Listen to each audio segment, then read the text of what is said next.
So we are going to be in 1 Samuel chapters 19 through 22 today. Last week, we were introduced to David, and he fought Goliath, and it was really exciting, and Saul brought him close, and then Saul was like, David, I'm jealous, and all of that. And that's going to continue on throughout this passage. But we're going to get a little bit of a greater picture with David and Jonathan's friendship, as well as we're going to see David begin to build his fighting forces.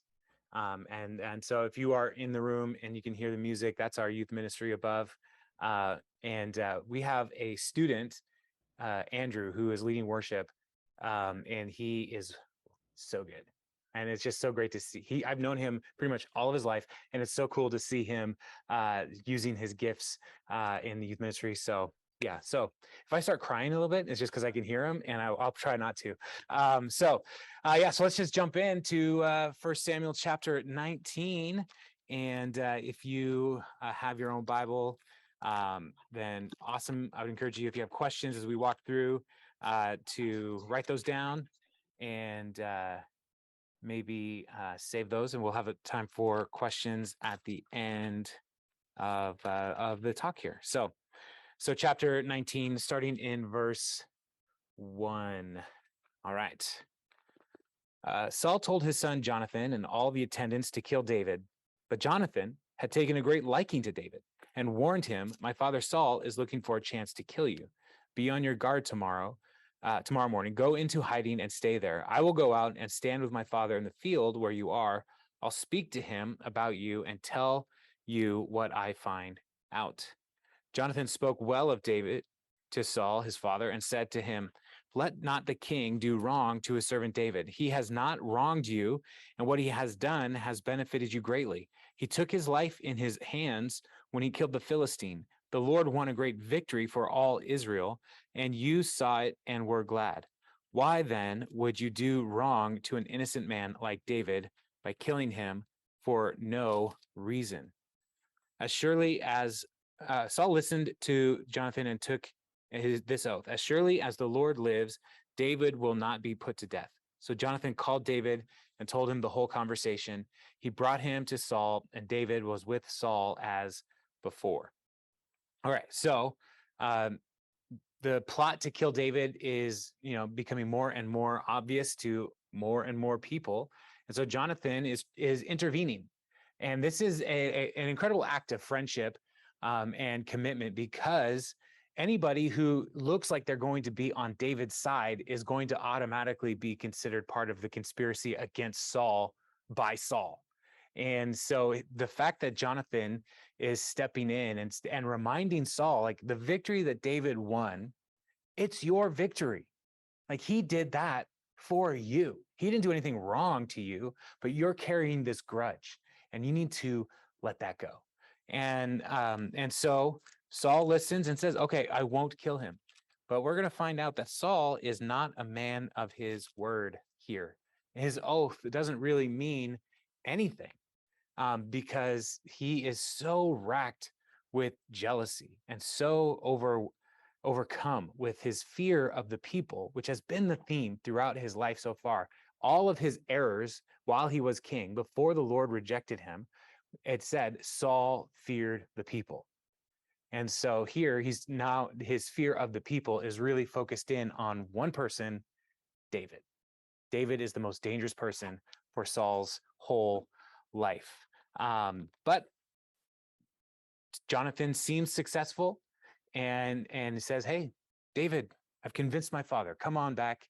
And David came back to serve Saul. And as we'll see, David is an honorable person in the way he serves Saul. Like, he's not ever trying to force his hand to move into a position of power over Saul. He's not trying to convince Jonathan to do anything that would make it so that Jonathan might lose influence in the kingdom. But everything keeps falling towards David in a favorable way. And there's a psalm that says, "The Lord has placed my inheritance lines in favorable places. And like that's one of those things that when we go back to the books of the Old Testament and they or books of Joshua, and Joshua's giving out land allotments to tribes and clans and families, those inheritance lines were your family homestead essentially, and it was given by direction from the Lord. And so as we see God's providential care for his people, and in the life of David, his care for David, it's over and over again. Like it seems like this would be bad, but his inheritance lines fall in favorable places. And so this is this is going to be kind of the story for David, even though he's far from perfect, even though he's going to make his own mistakes and they're going to be terrible. God is still watching out for him at this stage and guiding and protecting him. All right, so let's keep going. Verse 8, and then we're going to get into one of the weirder stories for today. Verse 8. Once more, war broke out, and David went out and fought the Philistines. He struck them with such force that they fled before him. And so, yeah, that's good. Way to go, David. You're doing what Saul's telling you to do. But an evil spirit from the Lord came on Saul as he was sitting in the house with his spear in his hand. While David was playing the lyre, Saul tried to pin him to the wall with his spear, but David eluded him as Saul drove the spear into the wall. That night, David made good his escape. So this, as we talked about last week, the evil spirit is a translation decision. It does not necessarily mean like a demon. Like God didn't send a demon to go and torment Saul, but a distressing spirit. Because the Spirit of God had left Saul, there is a opening in his life. And so this distressing spirit could be part of God's punishment to Saul for Saul's disobedience in the past. And so, yeah, it's not like God is like, well, let's go give Saul some demons. But this is a spirit of envy, jealousy, pride, anger. All of these things are happening in Saul. And so as David is playing, which was what he did before to try to calm Saul down as he's playing, like I used to be in a band, and there were some times where you go to shows and the crowd seems hostile, like they're not into what you're doing. But never have I been in a situation where anybody in the audience had a weapon in their hand and we're like playing with it while watching. But so David, he's playing to an audience of one, and that audience had 100% weapon use available. And so while he's playing, like I don't know from the previous time that Saul tried to kill him, if he was like, just keep an eye on Saul, keep an eye on Saul. And so when he tried to kill him, David was ready. And in the previous instance of this, Saul tried to kill him twice. Like the first time David didn't leave. He's like, hey, okay, let me keep playing. Let me calm you down. And then it happened again. And he's like, oh, okay, I'm going to go. But this time he's like, fool me twice. Shame on me. One time here, David's like, okay, I'm out of here. And he makes good his escape. And so verse 11, Saul sent men to David's house to watch it and to kill him in the morning. But Michal, David's wife, warned him, if you don't run for your life tonight, tomorrow you'll be killed. So Michal let David down through a window, and he fled and escaped. Then Michal took an idol and laid it on the bed, covering it with a garment and putting some goat's hair at the head. So this is a weird situation. Michal, who loves David, in the previous session, it said like Michal loved David. And so Saul saw Michal as an opportunity to trap David because of Saul's just using people for his purposes. But Michal warns him, like, hey, there's guys outside waiting for you. If you're not gone in the morning, they're going to kill you. And so he goes out the window, but then she has this idol. And if we remember in the Old Testament, they're not supposed to have idols in the 10 Commandments. They're not supposed to have these things. And so what is going on here is an interesting note. And we don't get a lot of explanation about this idol, but we see in the life of Jacob when he's coming back from his father-in-law's place. His name's Laban. When he's escaping Laban, Rachel stole household idols as well. And so here, this is probably some kind of household idol, household good luck charm, something that is big enough to look like a person. And so McCall puts it in the bed, and we're not told like she's worshiping it, but like an idol's an idol. Like this is not a good thing that's happening in Saul's household. Like there's idolatry in his family. And so she hides it and puts hair, a goat's hair on it. And it's like I don't know if you ever thought about running home from school or running home from running away from home. But like you watch the movies and like when people escape prison, when people escape or try to run away from home, like kids, they like put all the pillows in an arrangement and like put some hair on it or something like a wig on it. Like that's exactly what McCall's doing. And they fall for it. And so it's pretty funny because when Saul sent his men to capture David, McCall said he's ill. Then Saul sent men back to see David, and he told them, "Bring him up to me and in the bed so that I might kill him." And so they're willing to like, well, we can't wake up David. He's clearly asleep. It's like, no, that's a statue, dummies. But when the men entered, there was an idol in the bed at the head and some goat's hair. So Saul said to McCall, "Why did you deceive me like this and send my enemy away so that he escaped?" McCall told them, "He said to me, 'Let me get away. Why should I kill you?'" And so now here we have McCall lying to her father about David's character. And so their relationship is not good, McCall and David. And so she's lying to him, to Saul, to try to protect herself, and she's throwing David under the bus. Later on, McCall will have a similar attitude of throwing under the bus. I don't know how to best express that, when she is ashamed of David when he's bringing the Ark of the Covenant into Jerusalem. And so McCall's kind of a mess in this passage. And so, I mean, if you think about it, her father is trying to kill her husband. So it's not a great scene for anybody right now. And Saul is a dangerous person.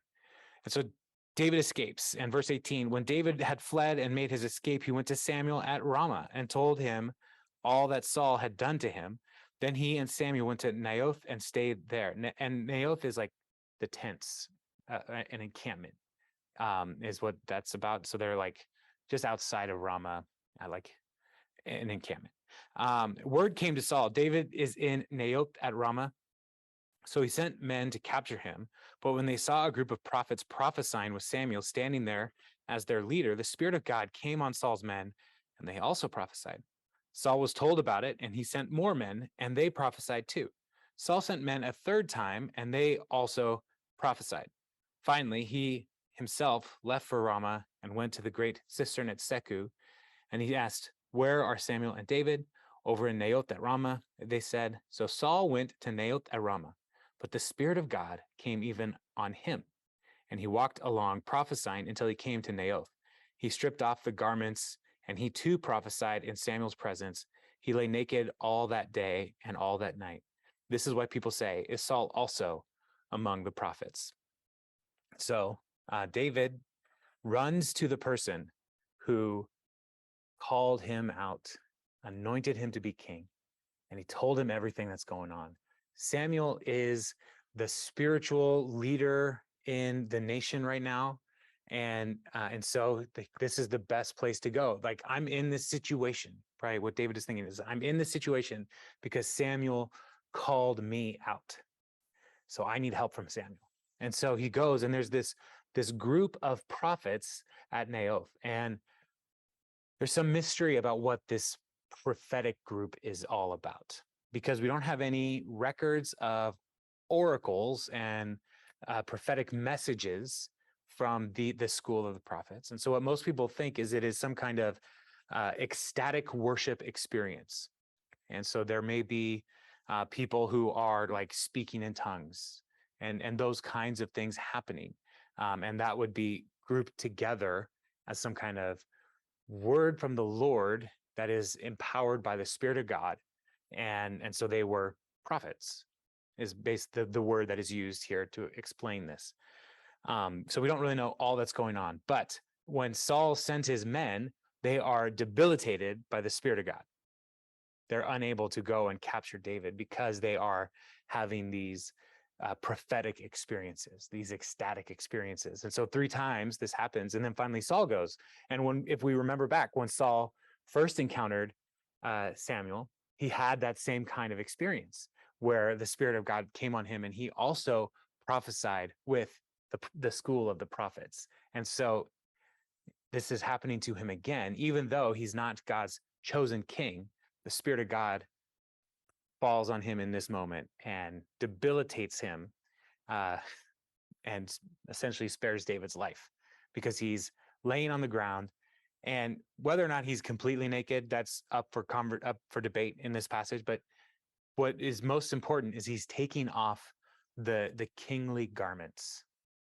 Like, he's disrobed of those things, and he's laying on the floor, probably in like an ephod type clothing, because the people would have been wearing some kind of undergarment. And so he's laying on the ground for a day and a night, no longer looking like a king. And so this is part of the transformation that's happening in the narrative from Saul's kingship to David's kingship. Saul is going to continue to diminish in stature and influence and sanity, even as the Spirit of God continues to move further and further away from him. And so, but when the Spirit comes, he's totally overwhelmed. So this is a kind of a weird little passage with not a ton of explanation in it, but it's like God's doing something here, and he's using this prophetic school to protect David. And so in verse 20, it picks up, then David fled from Naoth at Ramah and went to Jonathan and asked, "What have I done? What is my crime? How have I wronged your father that he is trying to kill me?" "Never," Jonathan replied. "You are not going to die. Look, my father doesn't do anything great or small without letting me know. Why would he hide this from me? It isn't so." But David took an oath and said, "Your father knows very well that I have found favor in your eyes, and that he has said to himself, 'Jonathan must not know this, or he will be grieved.' Yet as surely as the Lord lives and as you live, there is only a step between me and death." Jonathan said to David, "Whatever you want me to do, I'll do for you." So David said, "Look, tomorrow is the new moon feast, and I am supposed to dine with the king. But let me go and hide in the field until the evening of the day after tomorrow. If your father misses me at all, tell him, 'David earnestly asked my permission to hurry to Bethlehem, his hometown, because an annual sacrifice is being made there for his whole clan.' If he says, 'Very well,' then his whole clan, 'Very well,' then your servant is safe. But if he loses his temper, you can be sure that he's determined to harm me. As for you, show kindness to your servant, for you have brought him into a covenant with you before the Lord. If I am guilty, then kill me yourself. Why hand me over to your father?" "Never," Jonathan said. "If I had the least inkling that my father was determined to harm you, wouldn't I tell you?" David asked, "Who will tell me if your father answers harshly?" "Come," said Jonathan, "let's go out into this field." So they went there together. Then Jonathan said to David, "I swear by the Lord, the God of Israel, that I will surely sound out my father by this time, the day after tomorrow. If he is favorably disposed toward you, will I not send you word and let you know? But if my father intends to harm you, may the Lord deal with Jonathan, be it ever so severely, if I do not let you know and send you away in peace. May the Lord be with you as he has been with my father. But show me unfailing kindness like the Lord's kindness as long as I live, so that I may not be killed. And do not ever cut off your kindness from my family, not even when the Lord has cut off every one of David's enemies from the face of the earth." So Jonathan made a covenant with the house of David, saying, "May the Lord call David's enemies to account." And Jonathan had David reaffirm his oath out of love for him, because he loved him as he loved himself. So David comes back to Gilead, which is probably where Saul had set up his kingdom, essentially, because again, Jerusalem's not established yet, and so Gilead is where Saul has been. So David leaves and comes back to Gilead to find Jonathan and tells him all that's going on. And Jonathan is just he can't believe that his father would be this way. And I mean, we've probably all had people in our lives that have gone off the deep end at one point or another, and people who are close to us. And it's like, how did that happen? How did I not see this coming? And so that's where Jonathan is in this moment. And so he's not just like Pollyanna and like, no, everything's fine, everything's fine. He just really can't believe that his dad would be this way. He wants to believe the best of his dad. But David is like, look, he's tried to kill me a bunch of times now. So I think I know what I'm talking about. But Jonathan is, they're making this plan because David is expected to be someplace. And the new moon was something that was a minor festival. It wasn't a required festival for people to make any kind of pilgrimage, but it was just an opportunity to acknowledge God's goodness every month, basically. And so here's this festival. It's a time for celebrating. And David should be there because he's one of the generals for the king. And so he's expected. And so David and Jonathan make a plan that David's just going to hide. And Jonathan is going to have to practice a little bit of deceit with his father to say he's going to Bethlehem to be with his family because they have an annual sacrifice. And so there's no real reason to give any kind of annual sacrifice in the Old Testament law. It's just a thing that it's one of those Thanksgiving offerings, those wave offerings that people might make just to say thank you to the Lord. And so maybe it's around some significant moment in their family's history, or like a family, like an elder's birthday, that it lines up with the new moon. And so like, let's make it a celebration, whatever it is. Like there's it's not uncommon. Like it wouldn't have been shocking to Saul to say, oh yeah, there's a family gathering. Okay. But the other thing is like, there's a potential for, if you are ceremonially unclean, like you can't go to these kinds of festivals because impurity, not just sin, but if you touch a body, if you have intercourse, these kinds of things would make you ceremonially unclean for 24 hours, basically. And so you can't go to the party on that first day if you're ceremonially unclean, and we'll see that in a minute. So there's all kinds of reasons that somebody might miss one day, but it's the second day where there's going to be some suspicion. But Jonathan is committed to David, and they enter into this covenant with one another. And David is sworn by Jonathan to protect Jonathan and his family. And this is partly because like anytime there's a change of dynasty, the new king would be expected to wipe out the old king's family. And so Jonathan is saying, look, I am your friend. And it says in here, he loved him as he loved himself. Like they are so close. And Jonathan recognizes that the Spirit of God is moving on David. David is next in line to be king. Jonathan is realizing these things, and he is not trying to take that for himself. But all he asks is like, hey, remember my family, remember me. Don't wipe us out for whatever my father is doing. And so they agree to this covenant. And so then there's a plan on how they're going to communicate what they're going to do in verse 18. Then Jonathan said to David, tomorrow is the new moon feast. You will be missed because your seat will be empty. The day after tomorrow, toward evening, go to the place where you hid when this trouble began and wait by the stone Etzel. I will shoot 3 arrows to the side of it, as though I were shooting at a target, which is just such a weird thing. I'm just going to shoot 3 arrows at this party. Like, let's just do so. Hey, squire person, come help me practice my targets at the new moon fest. I don't know. Anyway, Jonathan's plan is weird to me, but whatever. Then I will send a boy and say, go find the arrows. If I say to him, look, the arrows are on the side of you, bring them here, then come, because as surely as the Lord lives, you are safe. There is no danger. But if I say to the boy, look, the arrows are beyond you, then you must go, because the Lord has sent you away. And about the matter you and I discussed, remember the Lord is witness between you and me forever. So David hid in the field, and when the new moon feast came, the king sat down to eat. He sat in his customary place by the wall opposite Jonathan, and Abner sat next to Saul, but David's place was empty.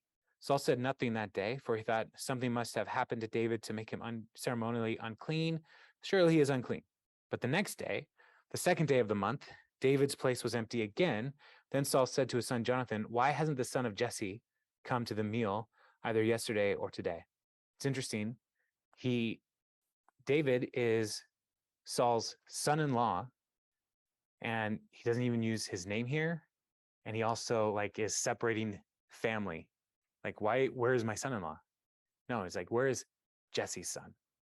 And so there's a little hint here of Saul's frame of mind. Jonathan answered, David earnestly asked me for permission to go to Bethlehem. He said, let me go because our family is observing a sacrifice in the town. My brother has ordered me to be there. If I have found favor in your eyes, let me get away to see my brothers. That is why he has not come to the king's table. Saul's anger flared up at Jonathan, and he said to him, you son of a perverse and rebellious woman. Yikes. There's an expression that we have for that today that it might be differently translated. Don't I know that you have sided with the son of Jesse to your own shame and to the shame of the mother who bore you?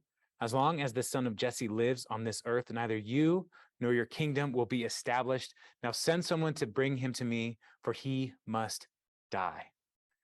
Why should he be put to death? What has he done? Jonathan asked his father. But Saul hurled his spear at him to kill him. Then Jonathan knew that his father intended to kill David. So Jonathan's not that quick. He's a little slow. It's like, I want to kill him. Why? And then he tried to kill Jonathan. He's like, oh, he means to kill him. So Jonathan got up from the table in fierce anger on that second day and of the feast. He did not eat because he was grieved at his father's shameful treatment of David. In the morning, Jonathan went out to the field for the meeting with David. He had a small boy with him, and he said to the boy, run and find the arrows I shoot. As the boy ran, he shot an arrow beyond him. When the boy came to the place where Jonathan's arrow had fallen, Jonathan called out after him, isn't the arrow beyond you? Then he shouted, hurry, go quickly, don't stop. The boy picked up the arrow and returned to his master. The boy knew nothing about all this, only Jonathan and David knew. Then Jonathan gave his weapons to the boy and said, go carry them back to town. After the boy had gone, David got up from the south side of the stone and bowed down before Jonathan 3 times with his face to the ground. Then they kissed each other and wept together, but David wept the most. Jonathan said to David, go in peace, for we have sworn friendship with each other in the name of the Lord, saying, the Lord is witness between you and me, and between your descendants and my descendants forever. Then David left, and Jonathan went back to the town. So they carry out the plan exactly as they expressed, like shooting the arrows and the boy going and get it. That's beyond you, which is the sign for David that Saul really does want to kill David. And then Jonathan dismisses the boy back to town, and we see in this passage some important details. First, David bows to Jonathan 3 times. Bowing is a sign of reverence. And we don't really ever see anywhere in the Bible anybody bowing more than once to another person. And so he's bowing 3 times to Jonathan, recognizing like Jonathan's like importance, and not just importance to David, but importance to the kingdom. Like he's saving the future king's life right now. And so there's an intense and just a massive debt that David owes to Jonathan, but also they are such good friends. And there are people who will read this and they will say, are Jonathan and David gay? No, that is not what this is talking about. This kissing here is not like they were in love with each other romantically. It is a blessing. It is a way of releasing somebody, essentially. It's a kiss goodbye. And so it is not trying to have any kind of homosexual message here. And when people look for those kinds of things, the culture of the Bible is so different from our culture that it's like we shouldn't just assume that it is a affirmation of homosexual behavior, because in these ancient cultures and even in many cultures today, men hold hands. Like we don't do that in our culture, but like when I was in Egypt, I saw all kinds of men holding hands, and as they're walking along in the bazaar, it is not uncommon. And so what we think is like, well, that's clearly gay behavior, homosexual behavior. It's like, no, this is we're importing our standards on the ancient world, and we have to be very careful anytime we are tempted to do that. And so David is heartbroken because he's losing his friend, and this is the last time they're really going to be together in Jonathan's lifetime. And so it is. I mean, Jonathan might be around with Saul, but they are never, Jonathan and David are never going to have a conversation again. This is it. And so imagine your best friend and having to say goodbye to them forever. Otherwise, one of you will die. That would be a pretty emotional experience. And that's where David is. And so David is now on the run. Verse 21:1. And all right, David went to Nob to Ahimelech, the priest. Ahimelech trembled when he met him and asked, "Why are you alone? Why is no one with you?" David answered Ahimelech, the priest, "The king sent me on a mission and said to me, 'No one is to know anything about the mission I am sending you on. As for my men, I have told them to meet me at a certain place. Now then, what do you have on hand? Give me 5 loaves of bread, or whatever you can find.' But the priest answered David, 'I don't have any ordinary bread on hand. However, there is some consecrated bread here, provided the men have kept themselves from women.' David replied, 'Indeed, women have been kept from us, as usual, whenever I set out. The men's bodies are holy, even on missions that are not holy. How much more so today?' So the priest gave him the consecrated bread. Since there was no bread there except the bread of the presence that had been removed from from before the Lord and replaced by hot bread on the day it was taken away. Now one of Saul's servants was there that day, detained before the Lord. He was Doeg the Edomite, Saul's chief shepherd. David asked Ahimelech, 'Don't you have a spear or sword here?' 'I haven't brought my sword or any other weapon because the king's mission was urgent.' The priest replied, 'The sword of Goliath the Philistine, whom you killed in the valley of Elah, is here. It is wrapped in a cloth behind the ephod. If you want it, take it. There is no sword here but that one.' David said, 'There is none like it. Give it to me.' So he runs to the priests at Nob, and Shiloh was where the tabernacle was before, but because it's a tabernacle, it could be moved. It's a tent. And when the Philistines took the ark, that might have given a reason for the people to move the tabernacle, because there's other very valuable items in the tabernacle. And so while the ark is away from the tabernacle, they still want to probably keep it away from the Philistines. And Nob is not that far away from Gilead. And it would probably just be north of Jerusalem, so just a couple miles away. And so he's run away there to the priests. The priests are, the tabernacle should be a place of refuge, but Ahimelech knows who David is. And David is a general, and generals don't usually travel alone. And so that's part of why he's afraid. Like, why are you here by yourself? And so David, again, not perfect, but he lies to the priest. Like, I'm on a mission from the king, and no one's supposed to know about it. So it's like, okay, well, now the priest can't ask you any more questions. So he says, like, I just left in a hurry, and my men, David doesn't have any men right now. My men, I'm going to meet someplace else. So not a total lie, because he will meet some men someplace else later, but not now. And so he's just kind of scrambling, trying to stay alive. And so he asks for bread for his army, in quotes. And the only bread that's available is the bread that is placed on the table of the presence that's in the tabernacle.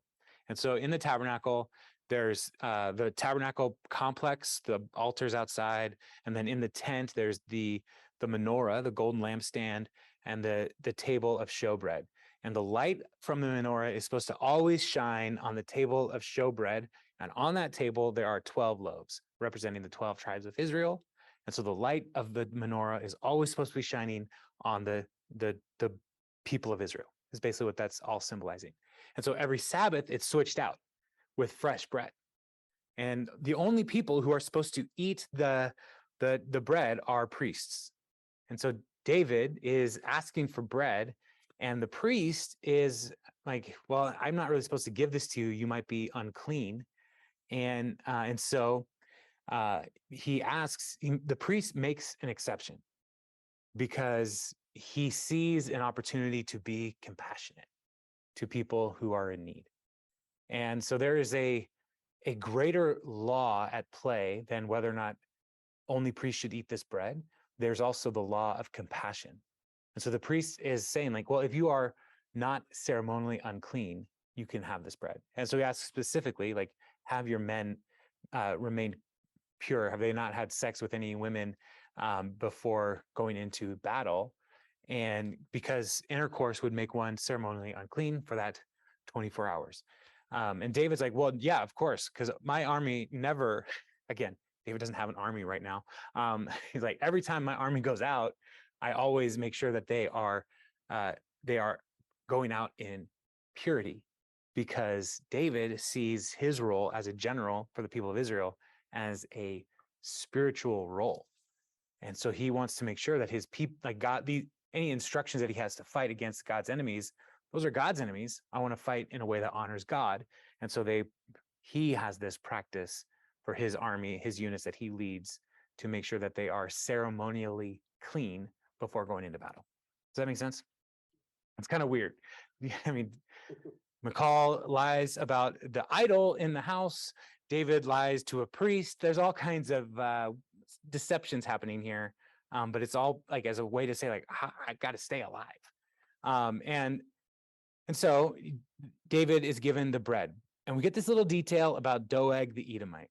Now, the Edomites are descendants of Esau, who are cousins, essentially distant cousins of the people of Israel. And Saul went to war against the Edomites, and he probably captured Doeg and put him into some kind of servitude as a captured person. And so it says here that he is the chief shepherd of Saul. But that there's ways that they're describing it is a little weird in the Hebrew, and it actually comes across, it could be also translated as runner. And so he could be a messenger for Saul, potentially even a spy. So he may be a shepherd of some sort, but he may also just be there as a spy, because Saul is super paranoid. And so he may be there shepherding the flocks around the tabernacle for sacrifices, that kind of stuff. But ultimately, he's keeping an eye out for Saul's interests at the tabernacle. And he will come back to play later. But then David says, hey, you're priests. Do you have any weapons? Which is like, what? And there's like, well, we have the Goliath sword. And that's it. And so David takes Goliath's sword and he uses that now for his own purposes. Yeah. So what's interesting is this sword of Goliath is going to be a part of David's weaponry moving forward. Like, he has it now, and that's his sword. He gave it up when he killed Goliath. It ended up at the tabernacle. He hasn't been using it as he's been going and fighting all the Philistines, but now he has it. And now he's like, well, now where do I go? Well, verse 10, it gives us an interesting direction that David chooses to go. That day, David fled from Saul and went to Achish, king of Gath, which is a Philistine city. So he has the sword of Goliath. He killed the Philistine giant. Now he's going to Gath. How does David think this is going to turn out? But the servants of Achish said to him, isn't this David, the king of the land? Is he the king of the land? Not yet, but somehow they're recognizing his leadership. Isn't he the one they sing about in their dances? Saul has slain his thousands and David his tens of thousands. David took these words to heart. So he's hearing the murmurs of all this stuff, took these words to heart and was very much afraid of Achish, king of Gath. So he pretended to be insane in their presence. And while he was in their hands, he acted like a madman, making marks on the doors of the gate and letting saliva run down his beard. Achish said to his servants, look at the man. He is insane. Why bring him to me so that I am I so short of madmen that you have to bring this fellow here to carry on like this in front of me? Must this man come into my house? And so David, they didn't have pictures and phones and cameras like to show like, well, yeah, look, that's the guy. They didn't have a post office with all the wanted posters on it. Like they just have like heard his reputation. Like, and so they see, hey, that's Goliath's sword. Isn't that, what is he doing here? He's probably the guy who killed Goliath. And so David hears this and he's like, oh, what am I going to do? So he starts acting like he's lost his mind. So instead of like the people saying, yeah, that's David, kill him, they say he's just a crazy person pretending to be someone important. So, and I love the king's remark, like, am I short of madmen? Am I low on like people who are out of their minds? And so David is spared as he's running away. It's just so weird. Doesn't give us any reason. Like here, why would he run to Gath? And so there's commentaries who make claims that maybe he ran there as a way of saying like, okay, if I'm going to be king, I'm going to need people who are going to be on my side. And so maybe he could create a mercenary relationship with the Philistines. And he will go to the Philistines later, and they will protect him a little bit. But he's trying too early here to try to protect himself. And so instead he pretends to be out of his mind, and they let him go. So verse 22, or chapter 22, and this is the last chapter we'll look at today. David left Gath and escaped the cave of Adullam. When his brothers and his father's household heard about it, they went down to him there. All those who were in distress or in debt or discontented gathered around him, and he became their commander. About 400 men were with him. So David's men that he said he was going to meet at someplace else, this is where he starts building this group. But it's not like the desirables. It is those in distress, debt, or discontent. The people who maybe life under Saul has been too hard. And so they're saying like, we think David is our guy. We're going to come to him and work with him. But also his family comes to him there. And so he's in cave of Adullam, which is close to Moab, which is where they're going to end up. Verse 3, from there, David went to Mizpah in Moab and said to the king of Moab, would you let my father and my mother come and stay with you until I learn what God will do for me? So he left them with the king of Moab, and they stayed with him as long as David stayed in the stronghold. But the prophet Gad said to David, do not stay in the stronghold, go into the land of Judah. So David left and went to the forest of Hereth. And so we remember, go back a few weeks to our examination of the book of Ruth. And Ruth is a Moabite. And so David goes to Moab because he is a descendant of a Moabite. And he asks the king of Moab, can my parents, who are descendants of Moab, can they stay here with you? Will you protect them? And they allow them to be protected.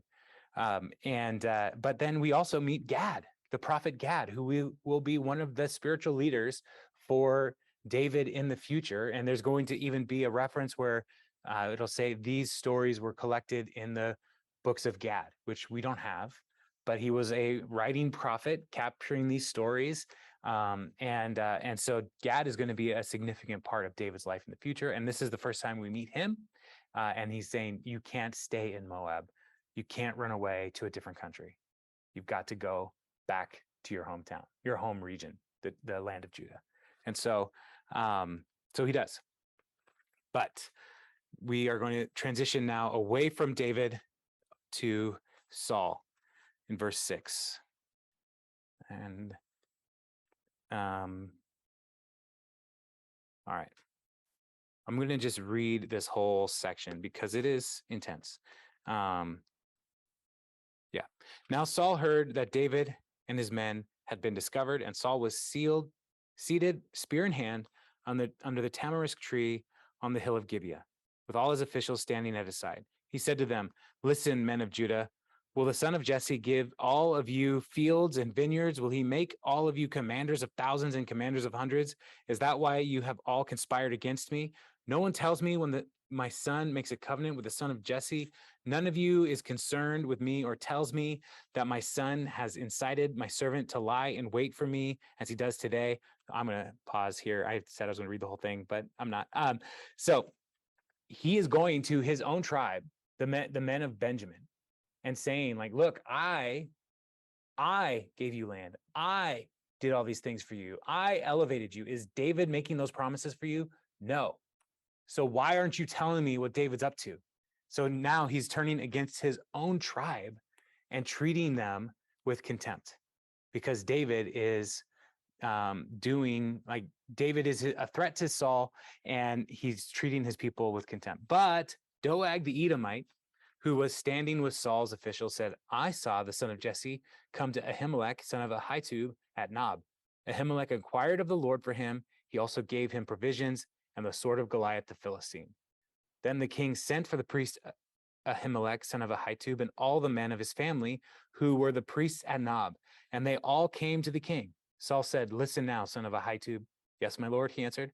Saul said to him, why have you conspired against me, you and the son of Jesse, giving him bread and a sword and inquiring of God for him, so that he has rebelled against me and lies in wait for me as he does today? Ahimelech answered the king, who of all your servants is as loyal as David, the king's son-in-law, captain of your bodyguard, and highly respected in your household? Was that day the first time I inquired of God for him? Of course not. Let not the king accuse your servant or any of his father's family, for your servant knows nothing at all about this whole affair. And so the king is accusing the priest of treason, and the priest is saying, I am just following his example in the past. I've blessed him before. I've sought God for him before. I've inquired of the Lord for him before. This is nothing new in what I'm doing for David. And how am I supposed to know that you hate David? That's not my job. It's essentially what Ahimelech is saying. Like, my job is to be a priest, not to get into your palace intrigue.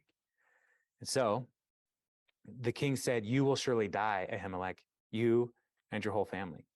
Then the king ordered the guards at his side, turn and kill the priests of the Lord, because they too have sided with David. They knew he was fleeing, yet they did not tell me. But the king's officials were unwilling to raise a hand to strike the priests of the Lord. So here we have the leadership around Saul recognizing he's unhinged. He's a problem. This is not a good order. We should not kill the priests. That would be very, very wrong for the people of Israel to kill the priests, the Levites, the ones who offer the sacrifices. And fortunately for Saul, there was a non-Israelite there, because the king then ordered Doeg, the Edomite, you turn and strike down the priests. So Doeg the Edomite turned and struck them down. That day he killed 85 men who wore the linen ephod. He also put to the sword Nob, the town of the priests, with its men and women, its children and infants, and its cattle, donkeys, and sheep. So Doeg is willing to do what none of the Israelite soldiers would do, because he doesn't care. He's an Edomite. But it goes beyond just Ahimelech and the priests, and they go to the Levite city of Nob, and Doeg executes everybody. And this is the unhinged leadership of Saul, and really like the lowest point, where he is putting to death priests and the people who could be spiritual, could offer spiritual intervention for him, who could help him, who could pray for him. He's killing them all. And later on, Saul, he has opportunity. He could go to priests. There will be priests around later, but he doesn't go to a priest. Instead, he goes to a medium. And he had banished all the mediums a couple chapters earlier, but he knows where they are. He has no clear relationship with the Lord, and all of his action is pushing him farther and farther from God, to the point where he's even killing the representatives of God. This is a bad, bad chapter for the people of Israel. Verse 20, but one son of Ahimelech, son of Ahitub, named Abiathar, I don't know, escaped and fled to join David. He told David that Saul had killed the priests of the Lord. Then David said to Abiathar, that day when Doeg the Edomite was there, I knew he would be sure to tell Saul, I am responsible for the death of your whole family. Stay with me. Don't be afraid. The man who wants to kill you is trying to kill me too. You will be safe with me.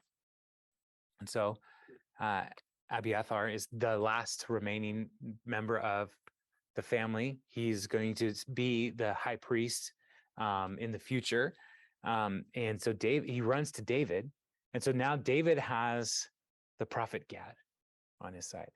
He has the remaining priest, Abiathar, with him. All of the spiritual roles of the people of Israel, like the heads here, they are all gravitating towards David, and Saul is looking to the enemies of the people of God for support. And so this contrast that we've talked about before between Saul and David, like the chasm is getting wider and wider as far as the Lord's anointed is concerned.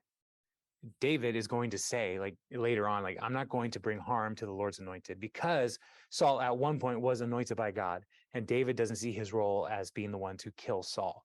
So he's not going to like go and just take advantage of those opportunities, even though, as he says here, the person who's trying to kill you, Abiathar, is also trying to kill me. And this is all my fault. This is all my fault. And that's another one of those contrasts between David and Saul. Saul blames everybody else. David is taking responsibility.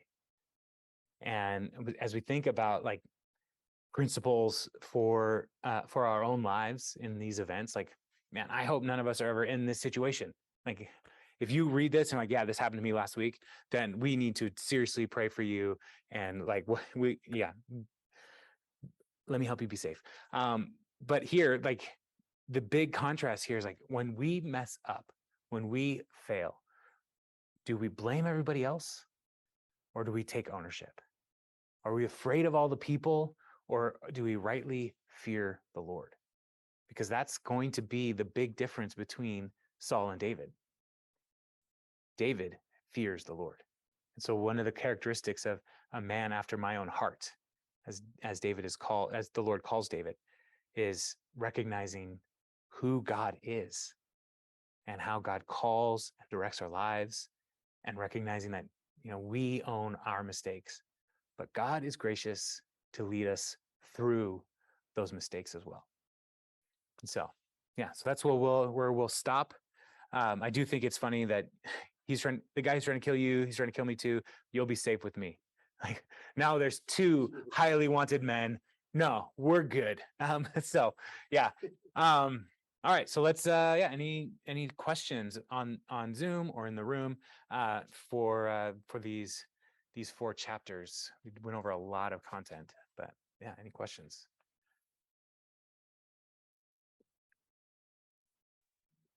Yeah, Michael. David did not have children with Michal, and that we'll see that when David brings the ark into the city. They'll actually make that note that David and Michal, like their relationship at that point, David never divorced Michal, but he never like slept with her again, never had children with her. She died basically like a widow, but cared for, but separate from her husband. So yeah. Any other? That's a good question though. Yeah, those family dynamics, they're messed up. But in David's family, yikes. So any other questions? I had a quick question. Yes. In the New Testament, don't they isn't there a mention of David and his army eating the bread of the presence? Yeah. Even though it was just David there? Like, yeah. are they? Yeah. So that reference is a good question. It is Jesus going through the grain fields, and him and his disciples are making grain snacks, which is basically taking off the heads of grain and rubbing them together and eating them and basically making a quick little bread. And the Pharisees are following Jesus for no other reason than to try to trap him. And so they say, your disciples are working on the Sabbath. And so part of the question is that actually considered work? There was debate in the ancient world about whether or not that is actually even work. And Jesus's response is to say, the Sabbath was made for man, not man for the Sabbath. And so the principle that Jesus is making is like the Sabbath is a time for rest and rejuvenation, is a gift from God to you. It is not a day to be worshiped or to be afraid of God, but to enjoy God and to find ways to rest. And so the greater principle here is rest and enjoy the Sabbath. So Jesus says to the Pharisees then, have you not read when David went to the tabernacle and took the bread? And I think Jesus says David and got bread for his men, essentially. And he could have taken this bread to these men eventually. I don't know. But the argument that Jesus is making is not like to get into the minutia of all the details of who's with David. It's to get to the point that there is a greater principle than who can eat this bread. The greater principle is that the priest should be compassionate. The religious leaders should be compassionate. And so if somebody is dying of hunger and you say, sorry, this is holy bread, you can't eat it, that's not the heart of God. The heart of God would be to say, like, this is holy bread and you're dying. Let me tell you about the love of God, because this is a gift for you, is essentially what the argument Jesus is making. So Christy, that's a really good question. And I meant to mention that in my notes, and I even have things that I wrote down about that. But I just kind of start talking and things happen. So yeah. Go ahead. I don't know if this is relevant or not, but just out of curiosity, like everything that we just read, how long did that take place after David had killed Goliath? How long did all of these events take place after David had killed Goliath? I'm not entirely sure. No, it doesn't say days or months or weeks or anything. So I would gather like maybe a couple of years of David's service with Saul, because there's battles and different things happening. They had a wedding. He had to get 200 foreskins. This kind of stuff takes time. So there, yeah, maybe a couple of years. I can look that up and find out some other time and get back to you on that. I do have a timeline, but in my Bible software, but it takes a long time to find things. So it's not super helpful. But I can find out, but it's not super long. But yeah, I think David is on the run for about 7 years total, I think. So yeah. Any other question? Yeah, Michael. At one point, Saul had the Spirit of God upon him. Mm-hmm. He realized that was supposed to be God showed him mercy and let him live. Did he forget all of that? Yeah. So if you didn't hear on Zoom, Michael was asking about Saul, his encounter with the prophets, and the Spirit of God falls on him and he takes all the kingly robes off and he's laying there naked. And so did he forget that encounter with the Lord? Is that what you're asking? Yeah, it seems like it. But I think it was not I don't think that the way the writer is talking to us about the Spirit of God falling on Saul in that moment, I don't think it is the same way we would talk about the Spirit of God filling disciples today. I think that's a different kind of experience that the writer here is talking about. So like if you are a Christian, the Spirit of God lives in you. Paul tells us that in the New Testament. And it is not like the Spirit of God would then just say like, well, okay, bye, I'm out of here. And then you can wander and drift away the writer of Hebrews tells us, from an awareness of God's presence. But here, I really do think what's going on is that God is using the Spirit of God to overwhelm Saul in a way that will just protect David. So I don't think it is like the Holy Spirit, like act of salvation in somebody's life. But Saul has a tendency to forget important things in throughout his life, because he forgot that he promised Jonathan, I'm not going to try to kill David. Saul's word and experience seem to mean nothing to him based on what is happening to him right in front of him. Like anything in the past, he's like a goldfish. Anything in the past doesn't exist because the threat is right here in front of him all the time.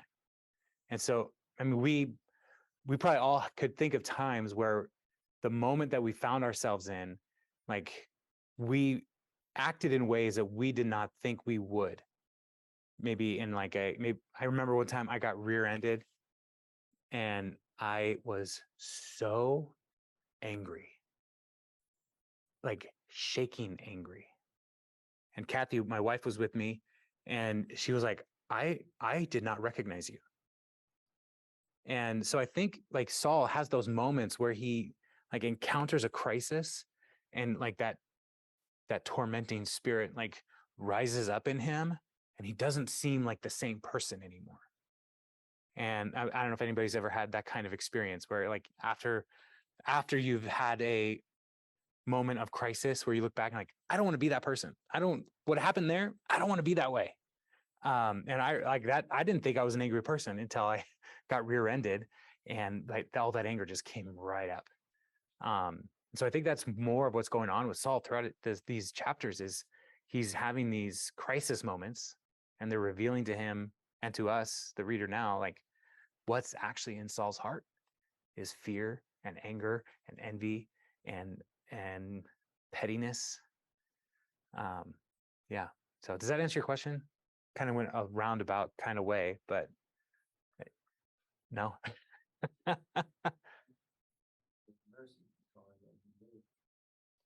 Well, so far, yeah. I mean, Saul will die, and he will die a pretty terrible death. And so I don't know. I do think there's some mercy there, that the Lord didn't just strike him dead, and because we know that is a possibility when people mistreat the name of God, or thinking about the dedication of the temple, and Nadab and Abihu go in with strange fire, and the Lord's like, nuh-uh, and he burns them right there in the tabernacle complex. So there is an act of mercy there, but I don't know if the mercy is for Saul or if the mercy is for David. And the text doesn't tell us specifically. So, but it is, the Lord is protecting David, but I don't know if he's doing, if his giving Saul more life is an act of mercy for Saul. I don't know. So, but that's a good question, because Saul definitely gives us a foil to work against David, to show us a greater and greater contrast between one who would be a better king and one who is like the king like other nations, which is really the purpose of Saul's life in the Old Testament. They asked for a king like other nations, and they got one, because he's corrupt, he's wicked, he's petty, he's selfish. And then we have this other king, David, who's, again, not perfect, but owns his failures. So, yeah. Any other thoughts or questions from 1 Samuel 19 through 22? No? All right. Well, y'all, next week I'm going to be out of town on Wednesday, so we won't have book by book, but we will be back the following week. So that's the 10th. We'll be back on the 10th. Yeah. So yeah, and so we are in person. We are on Zoom. So if you are able to come and be in person, then great. If you're in person sometime, you're like, I want to jump in on Zoom, I'll send out an email every week with the Zoom information.